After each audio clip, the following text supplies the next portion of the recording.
అనేక రామాయణాలు చూసిన మొల్ల రామాయణం, భాస్కర్ రామాయణం, తులసి రామాయణం, అధ్యాత్మ రామాయణం, అనేక రామాయణాలు చూస్తూ అన్ని ముందర పెట్టుకొని కథాంశాన్ని ఎట్లా పెడితే బాగుంటుందని ఇంకా వీళ్ళ ఉండే స్థిరమైన ఒకటి ఏమిటంటే అంత్యప్రాస. ప్రాస యతిని 2 నియమాలు. శ్రీమత్ కైలాసగిరి అందున్న కింద పదం నాన్న వచ్చేసింది.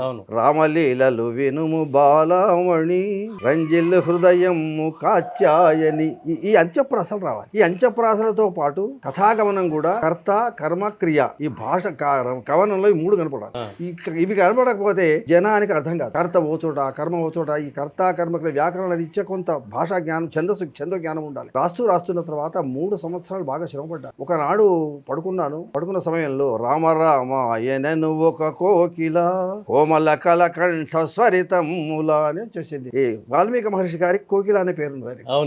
ఆరుహ్య కవితా శాఖం వందే వాల్మీకి కోకిలం అని ఆ శబ్దం వచ్చేసిన తర్వాత రామరామాయనను రామనామంతో ఆయనే మొత్తం రామకథకే ఆద్యుడై రామకథ రచన సాగిన సరస్వతి ఎదురుగా కూర్చున్నది నారద భాషలో ఉన్న సమయంలో మొత్తం రాయడం జరిగింది. అయితే రామరామాయనను ఒక కోకిల కోమల కల మా అక్షర మధ్యన ప్రాసాది కోమల మగ రావాలి కోమల కల కంఠ స్వరితముల